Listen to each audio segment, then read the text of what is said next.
सुख हमारा स्वयं सिद्ध अधिकार है, परंतु हम अपने आप को भूलने के कारण, अपने स्वरूप को भूलने के कारण हम दुखों में डूब गए हैं, निरंतर दुखी ही रहते हैं। साधारण लोगों की मानसिकता है कि एक बड़ी गाड़ी खरीदेंगे, एक बहुत सुंदर, एक चारों तरफ लान होगी, फूलों से सजा हुआ सुंदर एक बंगलो होगा, बहुत सारे नौकर चाकर होंगे, खाने की बहुत सारी व्यवस्थाएं होंगी, मन मुताबिक हमारे वातानुकूल एसियां चलती होंगी घर में 24 घंटे, हमारा हुक्म चलेगा तो हम सुखी हो जाएंगे। परंतु आपने कभी विचार किया कि जिनके पास बहुत बड़ी बड़ी गाड़ियां हैं, बहुत बड़े बड़े बंगले हैं, बहुत नौकर हैं, उनका अधिकार चलता है, बड़े बड़े शासन में बैठे हुए हैं, क्या वो सुखी हैं? आपको नहीं पता इस विषय में। आप जिनको सुख समझते हैं, जिन वस्तुओं को सुख समझते हैं, वो सांसारिक वस्तु ना किसी को सुख दे पाती, ना दे पाएंगी, क्योंकि सांसारिक वस्तुओं से कोई सुखी नहीं हो सकता। और आपके पास में एक गाड़ी आई तो 2 गाड़ी की लालसा होगी, एक बंगलो आया तो दूसरे बंगलों की लालसा होगी, 1 करोड़ आया तो 100 करोड़ की लालसा होगी। ये लालसा निरंतर बढ़ती जाएगी, लोभ लाभ से बढ़ता जाता है, और जितना लोभ आपका बढ़ता जाएगा उतना आप दुखी होते जाएंगे। वस्तुएं जोड़ना भी दुख का कारण है, आपको नहीं पता है। जितना लाभ होता है उतनी ज्यादा आप और की भावना करने के बाद में आपके अंदर दुख और तेजी से बढ़ने लगता है। पुराणों में लिखा है, यत् पृथिव्याम व्रीहिवयम् हिरण्यम पशवा स्त्रियः नालमेयस्य तृप्तार्थ मितिमत्वम समम व्रजेत। किसी को संपूर्ण पृथ्वी मिल जाए, संपूर्ण पृथ्वी के धन धान्य सुवर्ण आदि मिल जाए, यहाँ तक कि किसी मनुष्य को संपूर्ण संसार की स्त्रियां मिल जाएं, तो क्या कभी वो तृप्त हो पाएगा? नहीं तृप्त हो पाएगा। पृथ्वी की संपदा, पृथ्वी की स्त्रियां, पृथ्वी का धन मिलने के बाद आप स्वर्ग की कल्पना करने लगेंगे, फिर दुखी हो जाएंगे। वस्तु आपको कभी सुखी नहीं बना सकती। अगर आप वस्तु और व्यवस्था ये जोड़ने में लगे रहे तो जिंदगी में आप कभी सुख नहीं पाएंगे।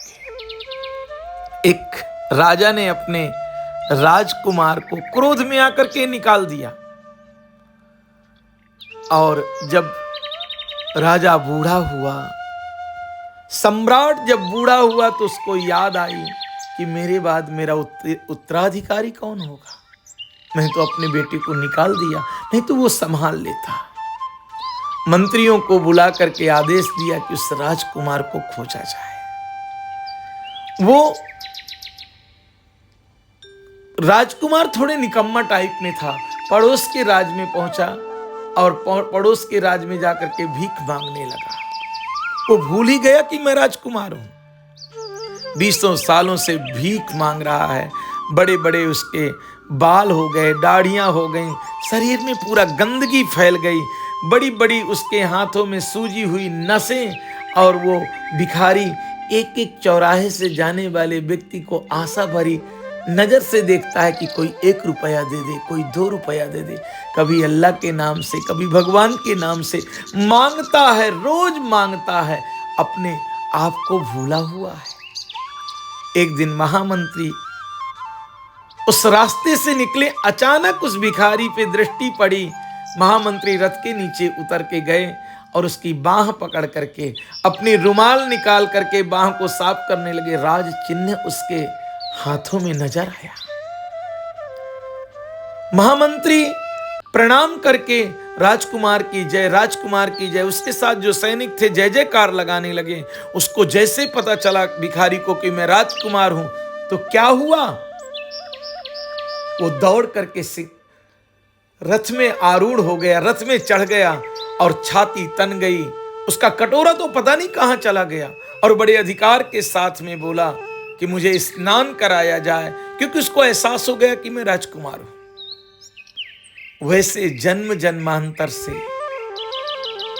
हम छोटे छोटे सुखों को जोड़ने के कारण पैसे जोड़ लें, घर जोड़ लें, मकान जोड़ लें, पति जोड़ लें, पत्नी बच्चे जोड़ लें, तुच्छ सुखों के कारण जोड़ते जोड़ते हम अपने स्वरूप को ही भूल गए। हम परमात्मा का अंश हैं, ईश्वर अंश हैं, हम अविनाशी हैं, चैतन्य हैं, सदा सुखी रहने वाले हैं। जब तक अपने स्वरूप का ज्ञान नहीं होगा तब तक हम निरंतर दुखी ही बने रहेंगे।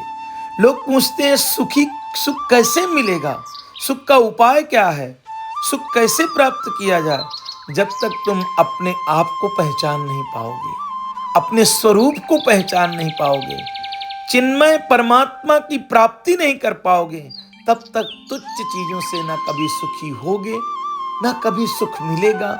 ये मात्र जोड़ते जोड़ते जोड़ते मर के चले जाता है व्यक्ति, जीवन में कभी भी सुख नहीं प्राप्त कर पाता। हम अपने आप को पहचाने, जब तक अपनी पहचान नहीं होगी तब तक हम ऐसे ही आशाएं भरी दृष्टि से इस संसार में सुख खोजते रहेंगे। इसलिए सबसे महत्वपूर्ण है हम अपने आप को पहचाने, अपने आप को जाने। हम ईश्वर का अंश हैं, हमारा जन्म सिद्ध अधिकार है, हम सदैव सुखी रह सकते हैं।